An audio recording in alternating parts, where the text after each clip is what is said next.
Okay, man, here we go. This is going to be a review of the Eddie Guerrero story. This is Cheating Death, Stealing Life. This is, I believe, the only Eddie Guerrero documentary that's ever been done. All right, so this is how they did it. So this was in May of 2004. They actually aired a 1 hour special on the on UPN, which is the same channel that they presented SmackDown on, and it was designed for television, so that's why it's so short.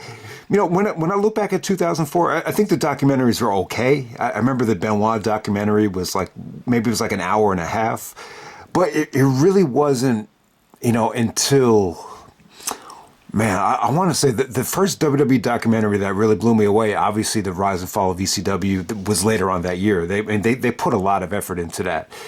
I mean, that was better than anybody could have ever imagined. But then, I think Austin's documentary, the one they released in 2011, that really blew me away. I just felt like they put a lot of effort into that. So yeah, I mean, when you look back on it, I mean, they can't really do it now. I mean, you're always going to feel Eddie's presence missed. But yeah, you would have loved to have seen a Eddie Guerrero, 2 to 3 hour documentary on his life, because it feels a little bit rushed. It feels a little bit made for television. I just felt like obviously it could have been a lot better, but at the same time, this was done when Eddie was still alive, so it's pretty much great, like, for him and his family. Like, it really does a good job of reminding everybody and educating everybody just how important the Guerrero family was. I mean, I actually screwed up during the No Way Out review, and it's just kind of like, man, it's been such a long time since I revisited this. I totally forgot that Eddie's father died right before he got married. I really forgot about that, and I stupidly said that Eddie was celebrating with his parents, but no, it was his mother and his brother. I believe it was actually Mondo out there celebrating with his mother when he won the championship. So I feel really bad about that. I feel like a dumbass. I mean, I'm supposed to be an Eddie Guerrero diehard fan, and how do you fuck that moment up? Yeah, but yeah, documentary is about 43 minutes. There was commercials during it on the original airing, so that's why it wasn't a full hour. But, it was good, though. I mean, they touched on everything that was essential up to that point.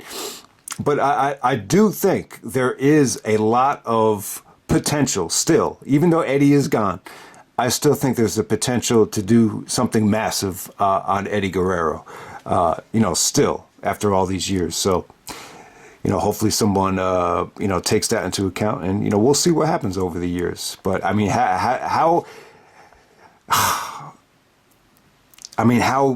does, one of the most inspirational and greatest wrestlers of all time, it just feels like he deserves even more than this. But this was cool for what it was. So this actually came out May 2004, around the time of, Eddie Guerrero's massive push around Judgment Day.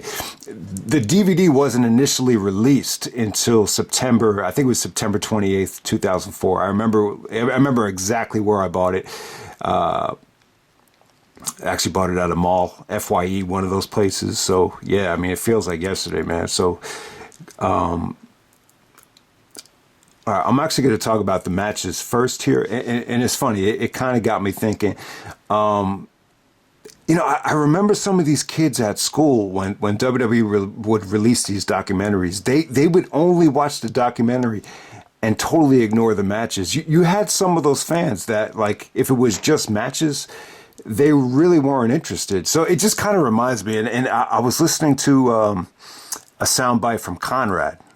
Someone had actually asked Conrad, why has AEW lost steam, and what's going on with AEW? And he said, the reason is because Tony books matches and not stories, which I can understand. He grew up in the RF video compilation era, and I was just like, wow. I'll tell it like it is. But, it's funny. I think there's a way to be a fan of both. I think there's a way where, you could be, you could want those really, really good storylines. You could be emotionally invested in the stories. But still, like, to me, if you buy the DVD and these matches are right in front of you, why does it hurt so much to actually sit and watch them? Because look at it like this. If you didn't give these matches a chance and you totally ignored them, you're missing out on, watching Art Barr wrestle for the first time. Love Machine, Eddie teaming up with Art Barr, how amazing that was, for Eddie's life. You get to see Eddie and Dean Malenko from ECW. One of the greatest ECW matches ever from a pure wrestling standpoint. You get to see Jericho during his WCW days. You get to see the Halloween Havoc Classic between Ray. And it's just like, why would you want to ignore all that shit just because it's not part of the WWE machine? I mean, I always found it a little bit frustrating. But hey, man, we're going to get right down to the matches here. Then I'll go back to the documentary. And I do want to touch on the Los Guerreros vignettes. So the first match, you had the AWA Superclash 3. This was from December 13th, 1988 from Chicago, AWA. So this is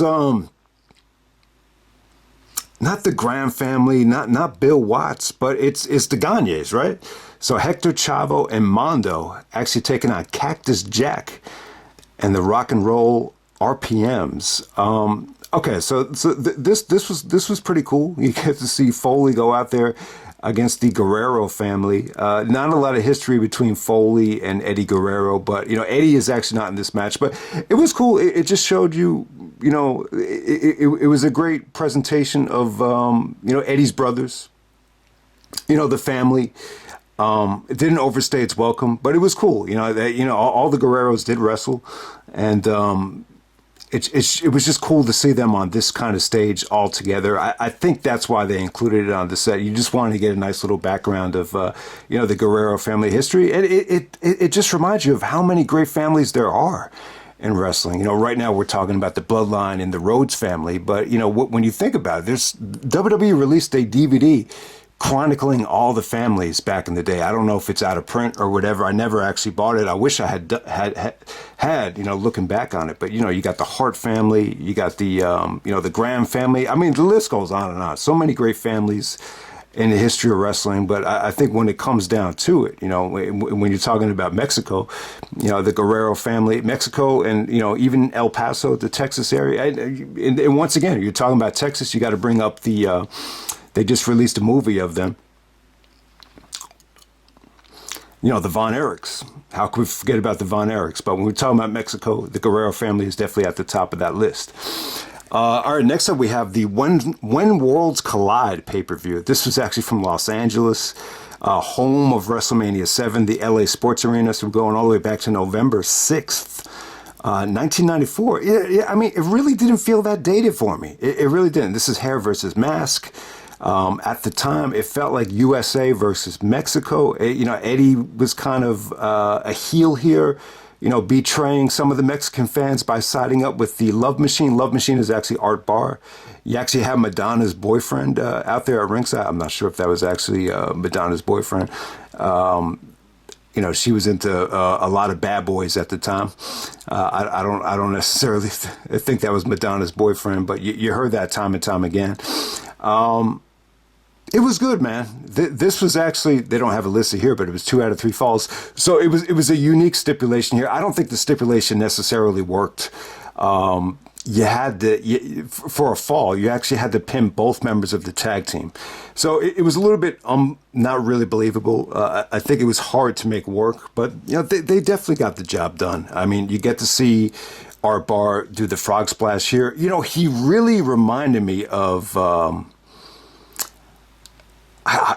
some people are going to think this is crazy, but who he reminded me of? He reminded me of Logan Paul. Just by his athleticism, the way he looked, the facial expressions, a lot of similarities. And not just because of athleticism and look, it just everything. That's who he really reminded me of. So Logan Paul, man, keep it up. Hopefully you could, keep taking wrestling serious because, if he reminds me of Art Barr, I mean, I think that's a hell of a compliment. And so Eddie talked about this in the documentary. Like when Art Barr did the Frogsplash, he actually looked like a frog just by the way he moved. When he elevated, it was really, really cool.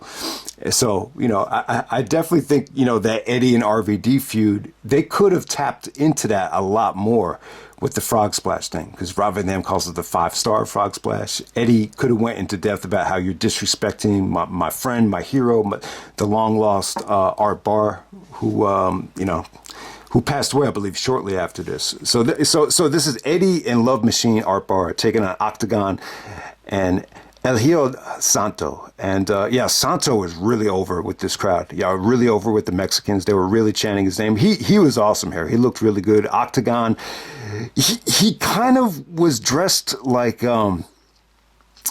the great Sasuke, just by the way he was dressed here. I mean, they pretty much had identical attire here, but Octagon definitely had his moments, and yeah, like I said, man, the stipulation here is you had to pin both tag team members for one fall. So it was a little bit weird. There's actually a situation here where Art Bar actually pile drives Octagon, and they have to wheel him out on a stretcher. The pile driver was actually banned, so they really oversold the pile driver here. So Art Bar actually got pinned by Santo, and then it came down to Eddie and Santo for the very last fall, and it was good. Eddie was good here. You get to see Eddie in his prime. I thought him and Santo really mixed it up well. Santo's able to reverse a full Nelson into a pin and put Eddie Guerrero away. They didn't show it, though, but hair versus mask. I'm assuming Eddie had to get his head shaved here, which is why he had his hair cut in ECW. And then next up, we're moving on to ECW, Philadelphia, Pennsylvania. August 26, 1995, 2 out of 3 falls with Dean Malenko. I just talked about this on the Eddie and Dean ECW TV title history set. But really, it's cool. They have alternate commentary here with Todd Grisham talking to Eddie Guerrero and Dean Malenko. I could not stand Grisham here. And this wasn't his worst moment. He is Mr. Justin Thunder Liger. For those that haven't seen the Benoit compilation, it's amazing. It's amazing how Vince totally got behind this dude and totally, shit on Joey Styles. I just think, it's funny that all this stuff is coming out about Vince, and you could kind of parallel this control issue that Vince has with some of the talent. Like he couldn't really control, Joey Styles he didn't need to be controlled to be great. And that's one of the things I think frustrated him about Joey Styles. But when you talk about Todd Grisham, obviously a guy that doesn't really, care about wrestling. You could tell he's not a fan just by the way he does this commentary with Eddie and Dean. You could just tell he's just reading from a sheet of paper. He just has no passion for the business. But he give Grisham credit. I definitely think Vince kind of molded him into what he wanted over the years. But the commentary here, what you take away from it is, he's kind of like shitting on the ECW building. He's like, oh man, this looks like a dump. Like, how did you feel about wrestling in such a, crappy building? And Dean was like, he's like, yeah, when I first saw it, I told Paul, I was like, you got to be kidding me. But, once you started wrestling in it, the arena had character, had something special about it. And I would definitely agree. It had a unique feel. The fans were really diehard. Eddie even talked about how just the smell and the aura of it, it was very nostalgic. For both guys to actually watch this match back. They talked about how the locker room was really split on them leaving. Like, some guys were very supportive. They were like, yeah, we'll see you up there soon in WCW. And then other guys were like, you guys shouldn't really leave. You should really stay. You're not going to get a fair opportunity. So the locker room was a little bit mixed. And then they talked about the fans. What you really take away from this match when I look back on it now is, has anyone ever seen anything like this where two guys are leaving and they're just screaming, please don't go, please don't go. When I look back at Ring of Honor, I don't really know if Ring of Honor ever had a situation like this. The first one was Paul London and obviously Punk got the emotional farewell, but with two guys leaving at the same time, I don't know if we've seen it. I'm trying to think. I really don't think we have. I guess in most cases, you just, Samoa Joe had his whole farewell tour in 2007. In most cases, it would just be one guy. But this is a unique situation where both guys are leaving and you got those please don't go chants. But at the same time, you still heard a lot of you sold out chants as well. And I talked about it, man. The Bischoff took a beating on this show. All right, next up we have the Chris Jericho match. This is from WCW Fall Brawl. Going back to September 14th, 1997 from Winston. Winston-Salem, North Carolina for the WCW Cruiserweight Championship against Chris Jericho here. Really, really good match here. From what I've seen, I think this is one of Jericho's best WCW matches.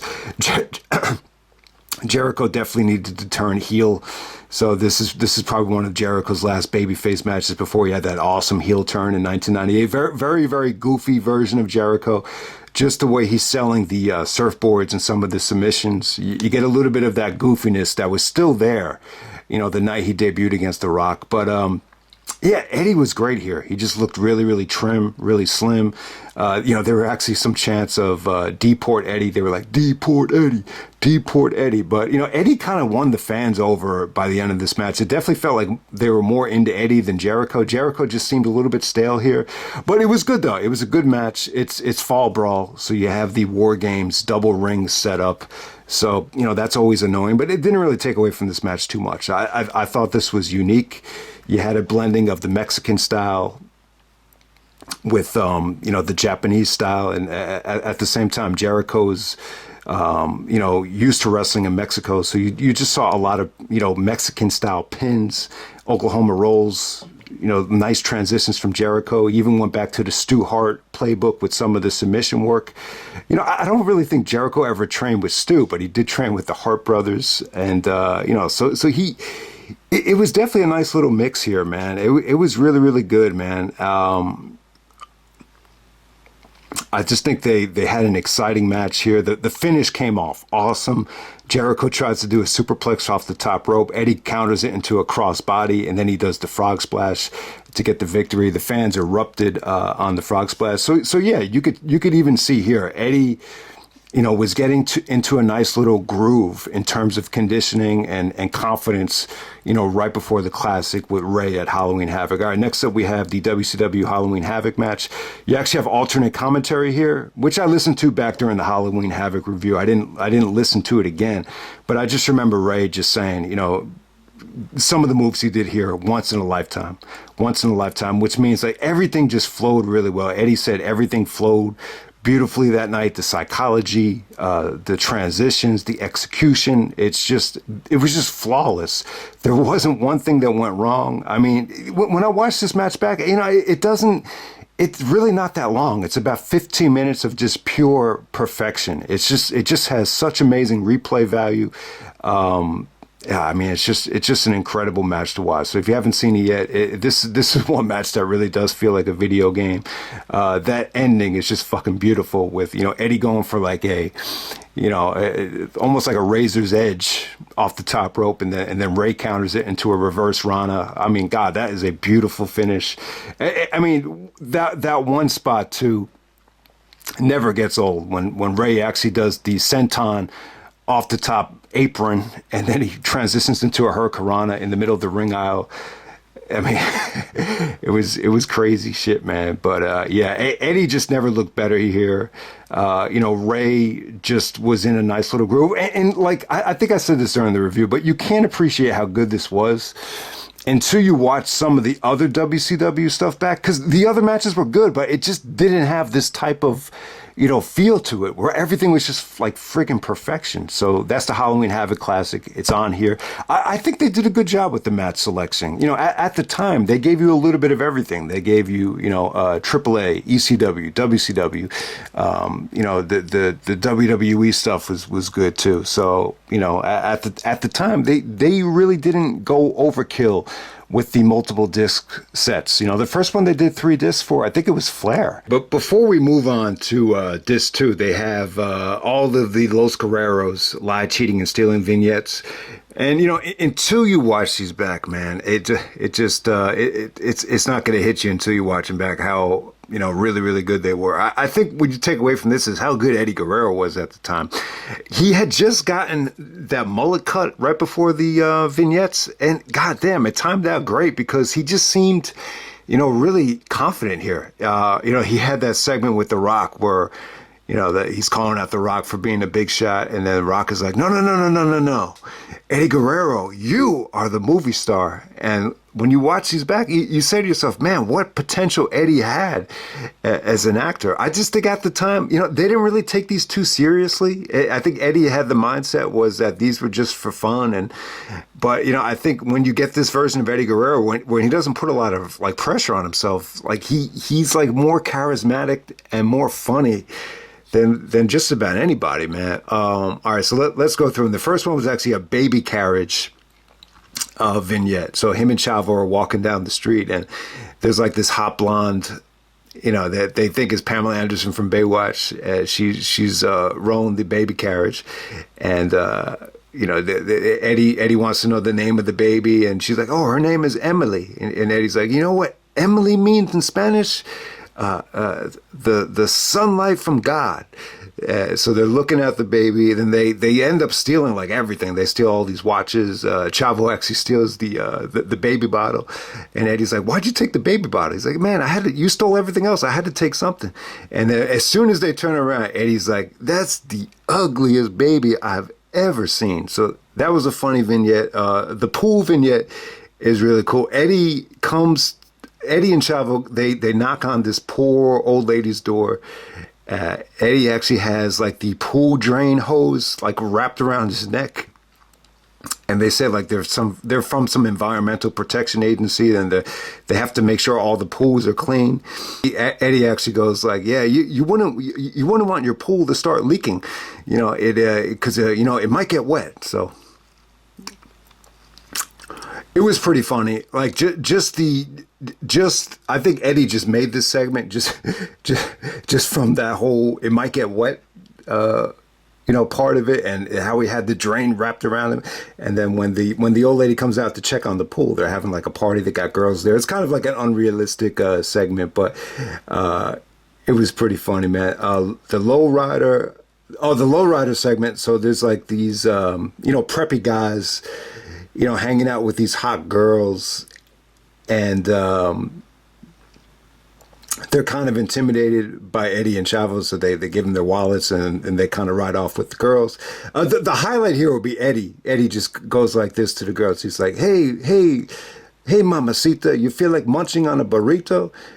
And he's like, I don't think they want your food. And then Chavo's like, it's not food we're talking about. So, you know, that was the highlight of that. Eddie saying, you know, you feel like munching on a burrito. So in each and every one of these segments, Eddie just has like a classic line. The golf segment. So they challenge these two guys to a game of golf. You know, Eddie and Chavo aren't good golfers. I guess this kind of plays up the stereotype that Mexicans aren't good golfers. I guess that's what they were trying to go for. But ultimately, you know, it's a winner take all. They end up, you know, taking all their money. So it's a cool little segment. I guess the highlight here is just Eddie trying to hit the golf ball. The valet vignette is pretty cool too. The guy actually that's hired to do the valet parking, he's calling them essays. He's like, aren't you those guys from TV? And, you know, Eddie and Chavo kind of bully him, and Eddie actually steals the valet vest. Then this one dude comes with this really, really nice car, and he's like, you know, this is my baby. I need you to take care of it. And then he's like, hey, aren't you those two Mexican wrestlers from television? And then Chavo's like, yeah, no. You're thinking of somebody else. And Eddie's like, yeah, man, we're all over the place. He's like, all right, well, take care of my baby. He's like, and Eddie's like, don't worry, Esse. I'm going to treat her like I own her. And, you know, they drive away with the brand new car. You know, Chavo's talking about how no money down, no down payments. We'll show you how to get a free ride without having to go to the dealership.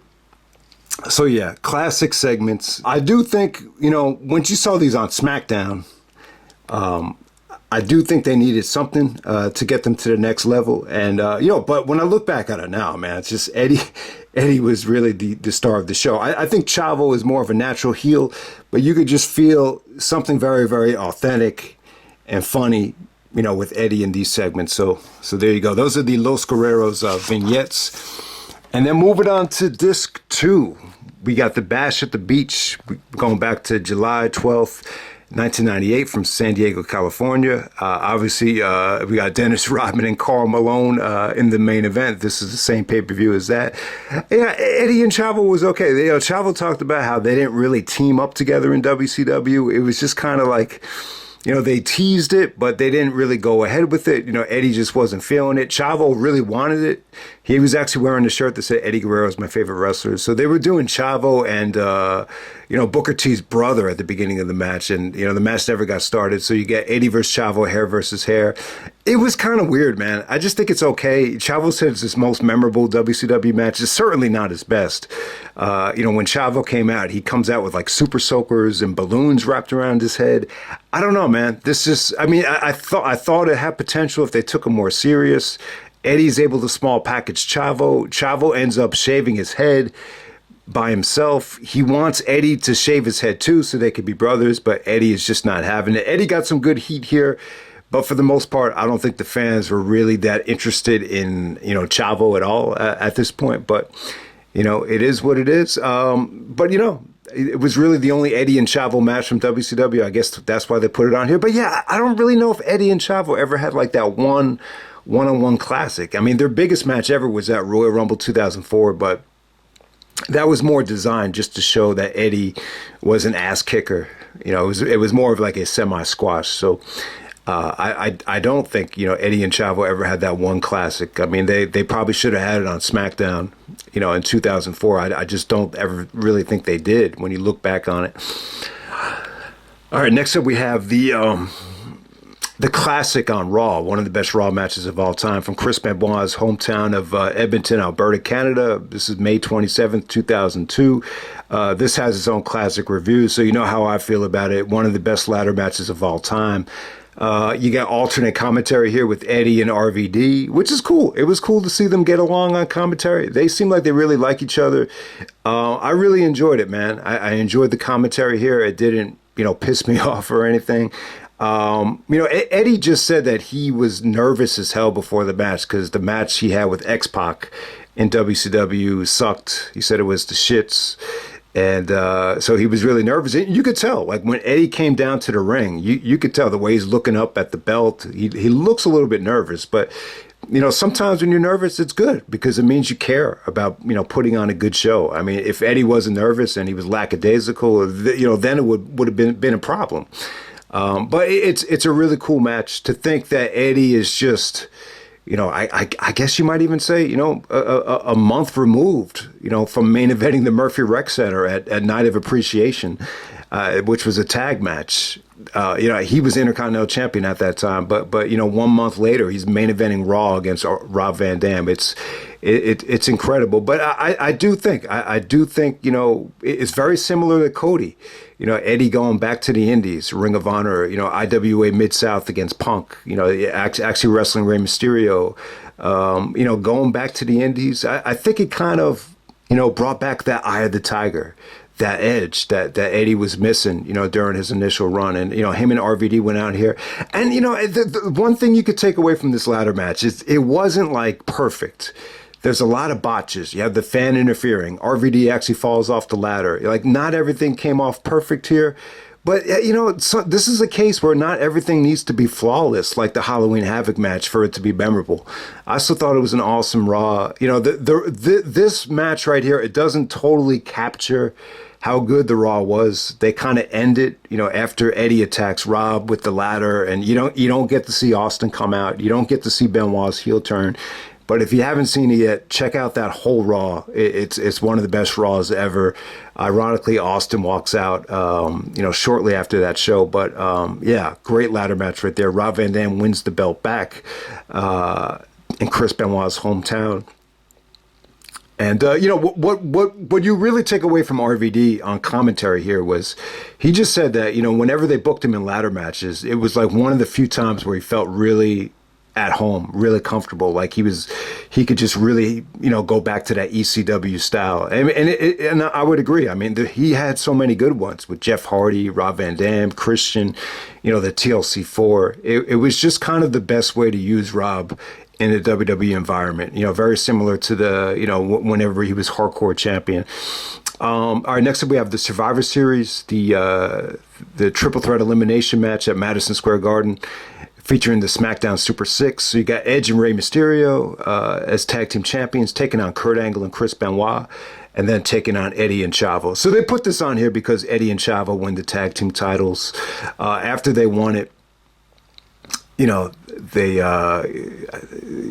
were interviewing the Guerreros backstage, and he just said that it was a dream come true for Eddie and Chavo, to win these belts. Because, when they were kids, they used to be at, all these wrestling shows, watching their father, watching their brothers growing up, their uncles, and it was just a dream come true. And even pay tribute to, Eddie even paid tribute to his father, saying, "I know he's looking down, smiling from heaven." To me, like this felt like another just like really, really important moment for Eddie. You could just tell, like it meant just as much to him as winning the WWE Championship to be teaming up with Chavo. So Chavo even said it was a blessing in disguise that they didn't tag in WCW, because it made their WWE run, that much more meaningful. But yeah, the match really holds up well. It's really the only time you had the SmackDown Super Six in the ring at the same time. So I get that it's Survivor Series, and when you do an elimination match, you want to stay true to that Survivor Series theme. But I will say this, when I watch it back now, I think the only thing I would have changed about it, the easy thing to say is, oh, you don't have Angle and Benoit get eliminated first. It makes sense that they got eliminated first because they're arguing with each other, and, Edge and Mysterio are the tag team champions, so you want them to be eliminated last. I just think the only thing I would have changed about it is I don't think you need it to be an elimination match. I think you make it one fall to a finish, maybe give them some extra time, because as soon as Angle and Benoit got eliminated, the fans were a little bit deflated. They lost a little bit of interest. Eddie actually still makes Ray tap out with the lasso from El Paso. That came off good. So it's a great moment for Eddie. But yeah, I think if it was just, one fall to a finish, that would have been better. I think because you have multiple teams involved, you're still staying true to the Survivor Series theme, even if you don't make it an elimination match. So I think they kind of overthought it. And I think that's why it's just not as good of a match as you would expect. But there is before Angle and Benoit got eliminated, there are just some sequences here where it's just beautiful. I mean, it just feels like a video game. It almost had like a Dragon Gate 6-man, type of feel to it, with, Benoit doing the headbutt, Eddie doing the frog splash, the sunset flip, the angle slam. It was just consecutive action, all over the place. But hey, we're going to move on. And give Chavo credit, though. Chavo's mind games, the whole thing with throwing the title to make it look like Angle, attack Benoit. I think that's the first time they did it, with Chavo actually just, throwing the belt to Angle to make it look like, Angle was the one that hit Benoit with the title. And, that resulted in Angle and Benoit just, fighting, and eventually they got eliminated because of that. So, Chavo, the mastermind behind that, even though it wasn't the sexiest thing in the world. So, yeah. Give Chavo credit. Huge match for Chavo Guerrero. Probably the biggest match of his career. Still, maybe ever, when you look back on it.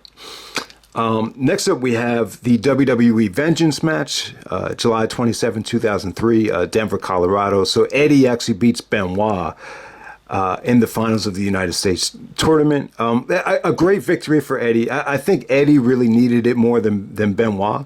Especially you have Chavo out with the injury. I think when Chavo comes back, it kind of, Eddie having this United States Championship reign, it kind of played into the, jealousy from Chavo. So huge victory for Eddie. I think Eddie ran with the ball quite well here. Awesome performance from him. I think it's some of the best work Eddie and Benoit have ever done together. So yeah, there is a match on YouTube though. It's actually from Japan. It's in June of '96. Well, Benoit and Eddie are still in WCW, but it's under the Pegasus Kid, who's Chris Benoit, versus Black Tiger Eddie Guerrero. It's a match to actually get into the Super Juniors tournament, and it's pretty damn good, man. It's about 25 minutes.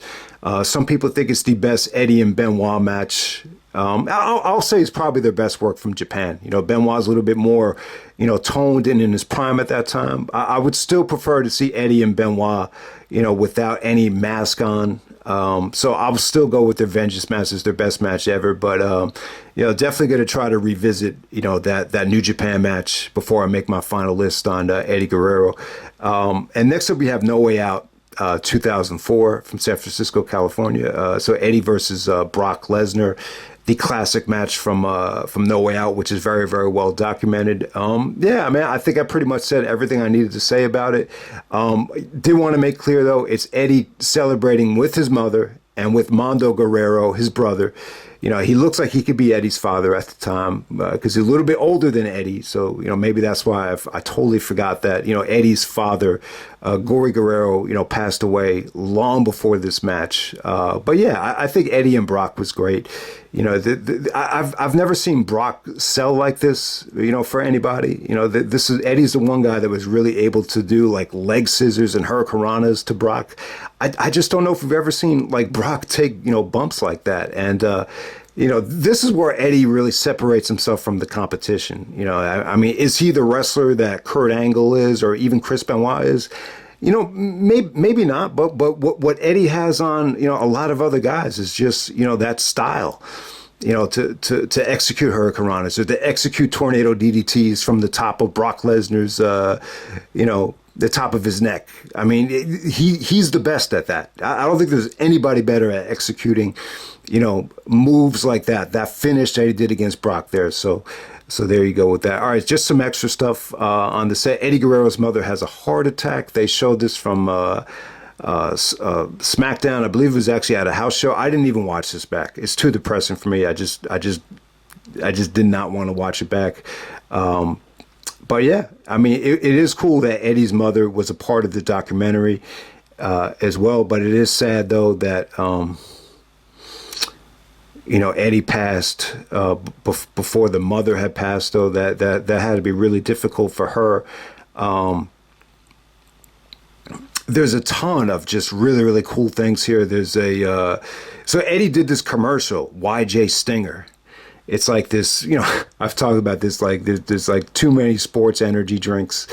And yeah, I mean, I do think you just need to be a little bit careful before you put these energy drinks into your body. I don't think all of them are really healthy for you. It's definitely not good to like drink them right before you go to sleep. If you want to drink them during a sporting event or whatever, you know, I don't know. But, you know, the bottom line is here, the important thing is here that Eddie was, you know, he was, once he got out of rehab, he was in tremendous shape. So, you know, he already had the hard part done. You know, he's not a bad looking guy. His mother even talked about how, you know, Eddie got his looks from his father. He said, oh, his father was such a handsome guy. So yeah, Eddie is not you could argue that Eddie Guerrero could be a sex symbol. So all of a sudden Eddie goes from, you know, the guy that was somewhat of a, you know, some people called Eddie Guerrero, oh, he's a bum. You know, because he got fired or he couldn't escape his addictions. And then when he gets out of rehab, he totally transforms himself. He gets a haircut. And then all of a sudden he's like a sex symbol. He's doing these commercials with, you know, these hot Latina girls in the car. He's like, YJ Stinger, feel the sting. And he actually did one in English, one in Spanish. And that's one of the underrated things about Eddie is that he's bilingual. And, you know, it's got to be tough. I don't think Del Rio was ever really that comfortable and cutting, you know, promos in English. But I do think Eddie, you know, Eddie had so many, you know, friends like Benoit, you know, Jericho, you know, Dean Malenko that spoke the English language that I think over time he just got really comfortable with it. And I thought he hit it out of the park here. I thought they came off great. There's a great little outside the ropes with Josh Matthews where Eddie's personality just really came out. He really came off like a great guy. They ended with talking about stereotypes. He's like, what kind of stereotypes do you hate about the, you know, Latino community? And then Eddie just got real serious. He's like, hey, man, if you don't like me, then turn the other way. It was a really good message there from Eddie. They show the Eddie celebration after No Way Out. There's a behind the scenes of the Lowrider magazine where Eddie is really showing off his muscles with this hot Latina girl with the Lowrider magazine. So, yeah, I mean, it came off great. You know, you know, you don't really think of Eddie Guerrero as a sex symbol, but yeah, I think this is one of the reasons why Vince and everybody got behind him is like he's appealing to the Latino demographic, but at the same time, like he could really do a lot of the extracurricular, you know, John Cena and, you know, the Miz, you know, type of promotional stuff as well. And people forget about that Eddie was able to just knock these out of the park. There's some stuff from the documentary that they cut here. They really did a good job of talking about Eddie Guerrero's father, Gory Guerrero, about how he owned Mexico at one point, and he was just such a great heel. He caused riots. They used to call him Thunderbird because of the style he wrestled. He wrestled a very bloody style. So it seemed like Gory was just no nonsense, very, very strict, very stern. Even in the documentary, they talked about how when Eddie first started training, he was very hard on Eddie and just very, very tough to please. Like anytime Eddie did something, the dude would just end up shaking his head like, no, that's not good enough. Eddie versus the Monkey. This is a weird story. It's actually Mondo, Eddie's brother, that tells the story. And they ended with saying, this is the first time Latino Heat ever came out. I think Eddie was like 4 years old, and he was just kind of wrestling this monkey, after one of the shows, and it was, and you could see Eddie's temper like finally come out there. They talk about the moonsault was just a story about Chavo Sr. actually experimenting with different moves from some of the territories, and then eventually I think Eddie started using it as well when he first started training, fighting for honor. They talk about Eddie just really having a tougher time than the other brothers. The other brothers were a lot older than him, so they were kind of wrestling, around the world when Eddie was first starting out. So when Eddie first started wrestling in Mexico, a lot of people took advantage of him. They didn't think he belonged in main events, but they said it made him tougher. And they said if it wasn't for that, it's one of the reasons why Eddie became champion, because of how hard he had to work to earn people's respect. The injury. This is the injury when he first got to WWE. I think it was actually on the first SmackDown. He tries to frog splash, Billy Gunn.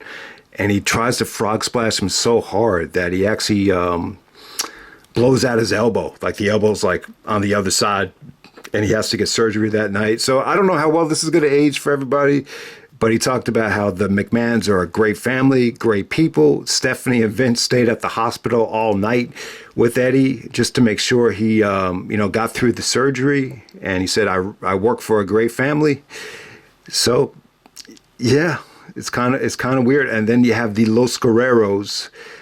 This is where Chavo talks about, the experience in WCW, and he talks about how, when it came to WWE, the segments and the vignettes were kind of a joke. And then they show the actual interview with them winning the championships after Survivor Series. And then they show highlights of Kurt Angle at WrestleMania 20. The Angle match is actually not on here, but they do show highlights of it. And Eddie just said, what an honor to be part of the triple main event at WrestleMania 20. It's funny. You don't really think of that as a triple main event because you remember Undertaker and Kane went on right before the main event. But hey, to think that Eddie Guerrero was in a championship match at, what's still considered, I was still considered the, biggest, maybe most important WrestleMania, one of the most important WrestleManias of all time. It's pretty cool how Eddie found himself, in that spot at WrestleMania 20. And then let me just kind of touch on the documentary to end this thing.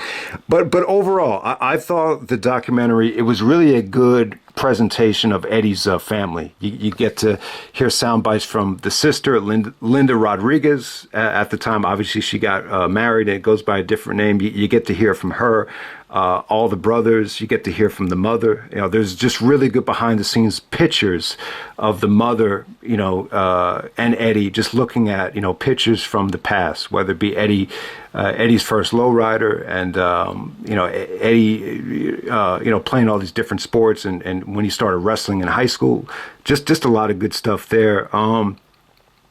Lowriders.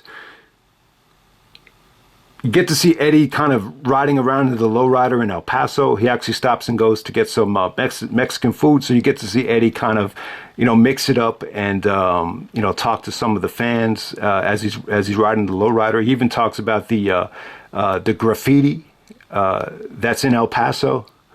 Talks about how, some of these murals are going to last forever. Just to see Eddie just driving around was cool stuff. He marries Vicky Guerrero, but it was the same week his father died. So it's kind of funny, man. You almost forget about that. So Gory Guerrero actually dies, I think on a Tuesday, and then Eddie actually got married on a Saturday. So he was a little bit conflicted, but he said that, Gory wanted him to have a family and wanted him to go, keep living his life. So it was cool. But yeah, the Vicky stuff was pretty interesting here. They eventually, after rehab, they actually got back together. So Eddie actually broke up with Vicky. Then he had a baby with another girl, which is where they had Kylie Ray. Or not, was it Kylie? Oh, God, not Kylie Ray, but I think Kylie Marie, excuse me. And but eventually they did renew their vows and get back together. And Vicky said that it was a much better version of Eddie than even the first time. It just felt like a totally better version of him with the new haircut, and after going to rehab, he just had that much more passion and that much more life to him. So it's cool. It's cool that Vicky and Eddie got back together. I'm glad that they did. And I think that's what made the loss so hard for Vicky, is that she, more than probably anybody, went through like severe ups and downs with Eddie,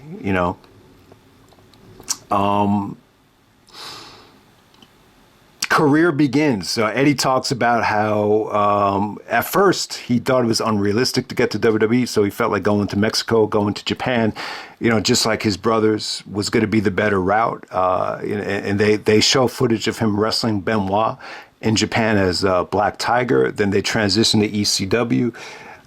He talks about, he did say this about ECW and Dean Malenko, even on commentary. He said that, no matter, and it's kind of funny to me, like, Vince has been so anti-wrestling in the past that you almost say to yourself, like, it's amazing that they didn't change the name to World Entertainment Federation, or to take wrestling out of the name. It really is.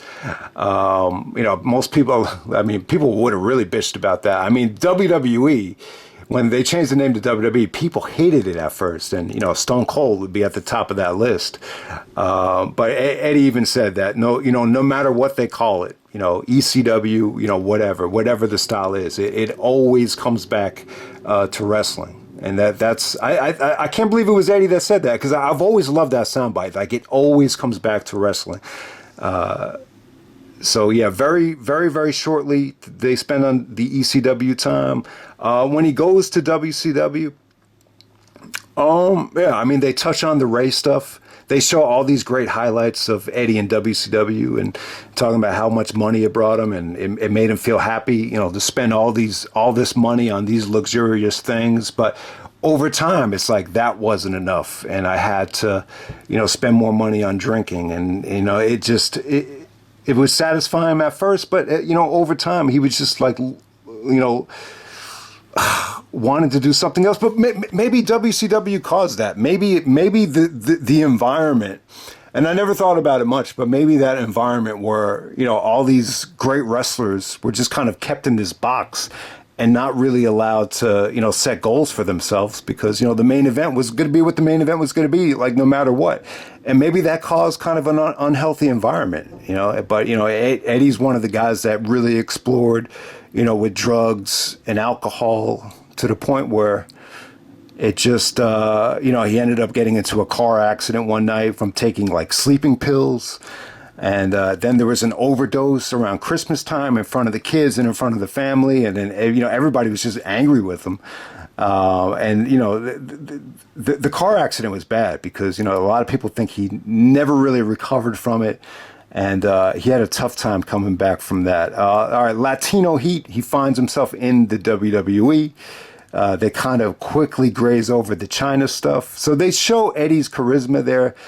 Jericho said that, he was able to make the China stuff work, which is very difficult because he had a tough time doing it as a babyface. But yeah, Eddie was just great there. And they talk about the Mamacita. They have the girls actually doing the shimmy and the Mamacita stuff. And Vicky says, I hope I'm the original Mamacita. But yeah, Eddie and China was a great combination. Even I'm not going to say it now, but even the way China would say Eddie's name, it was just, they definitely had something there,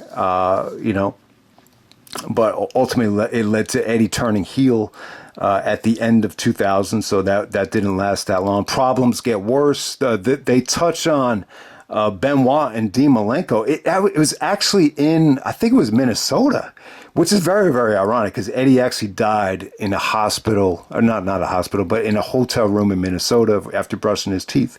And they even talked about it here with Jim Ross, that this is where they made the decision to let Eddie go. I think it was actually in Minnesota. So there was actually I think a SmackDown or a Raw that was in San Antonio, and Benoit and Dean just said, you got to keep an eye on Eddie. Like, he's just, the problems are just getting worse and worse. And they even told Eddie during the documentary, like, did you know that Benoit and Dean actually went up to Jim Ross and, spoke out to get you some help? And he said, nah, I wish they would have told me. So Eddie, Eddie has the ability to kind of feel a little bit betrayed. He gets very emotional, and, you could tell he didn't take it that well, especially even now, when in the documentary, like, they just, he just felt like, I wish they would have said something first. And then we have rock bottom. You have Eddie he said that all he wanted was just one drink of wine. But then when he went out, it just kept exceeding, and he ended up, they didn't go into depth about exactly what happened, but you get the feeling that it was a really bad, accident, and, he ended up, getting arrested, and, he ended up losing his wife and, losing the kids, and Vince and everybody just thought, they had to fire him because he said, what kind of message are we sending the boys, if we don't let you go? It sends a horrible message. So this was rock bottom for Eddie. Eddie even said, am I that bad of a person that I'm such a negative influence that I'm gonna, negatively affect the locker room? So it's just one of those moments. And I got to say here, Vince actually came off pretty good here, and I hate to say it now, and, maybe this isn't going to age well for everybody, but, Vince came off great here. He talked about that, deep down inside, there's a great person here. There's something warm and lovable about Eddie Guerrero, but you got to find it. And he says sometimes it takes somebody, losing everything and, seeing everything that they've thrown away to make you realize, the opportunity that they lost. And, sometimes you do need to hit rock bottom to fully appreciate, what you had. But it seems like to me that they told Eddie before they fired him, he said, listen, you go to rehab, you get your act cleaned up.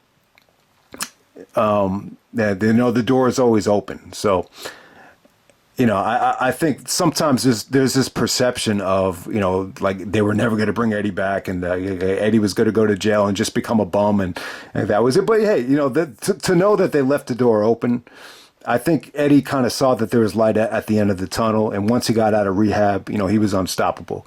They didn't talk about it here, but it's just, I think it was good. I think it's always good, to go out and explore the world, and to work with some of the younger talent, whether it be Super Crazy, CM Punk. He got to reunite with Rey Mysterio on the Indies. Eddie even said it in Ring of Honor. He said, it's not about being a star. This really, brought back that eye of the tiger, that spark, that he was missing. So who knows if that doesn't happen, does Eddie ever find himself champion going into WrestleMania 20? It's crazy. And starting over, a lot of cheat and steal. They show the Guerrero vignettes, which we just talked about. They touch on the Frogsplash. They just have a collage of Eddie, just really, just showing how over he was and how hot he was leading up to No Way Out, and then they end the documentary there. 43 minutes. When you look back on it now, it feels a little bit incomplete. But at the time, if you're trying to, if you get a 1 hour deal to do an Eddie Guerrero special, on UPN, this was as good as they could have done, for that time. I mean, this was only in 2004. When you look back on it now, Eddie had so much great stuff, that he would do within the next, 16 to 18 months of his life that, you would like to see, something else get released for Eddie's, legacy. But hey, man, that's the Eddie Guerrero story. And I'll end it right there. Incredible DVD set. I do feel like there's just some of the most essential matches of Eddie's life, on the set. I like some of the alternate commentary, and it's really cool. I think more than anything, it just really reminds you of how, great the Guerrero family is. Not just Eddie, but there's I think the father, when you look back on it now, like he definitely had a huge impact on the business. So you could take that away from it. So I'll end it right there. That's the Eddie Guerrero story. Cheating death and stealing life. Yeah, there's actually some pretty good, sound bites from Benoit that's pretty much recycled from his, documentary interview. But the most chilling soundbite here is actually from Dean Malenko. He even said, one of the reasons me and Chris went to talk to Jim is I didn't want to see my best friend wake up, dead on the hospital, in a hotel bathroom. And it's funny because that's exactly what happened. But I just think when you look back on it now, obviously Eddie got sober, Eddie got clean, but yeah, I think all these crazy incidents that happened in WCW and going into the WWE, I think they definitely took its toll on him. Not to mention some of the brutality and some of the crazy stuff that he experienced in the ring. I think that goes under the radar too, because Eddie busted his ass in the ring and took a lot of chances. The JBL chair shot will be at the top of that list when Eddie actually went into shock that night. So I'm sure that didn't help, but I just think everything caught up with Eddie by the time you get to 2005. But we'll end it right there. Eddie Guerrero story, and I'm out.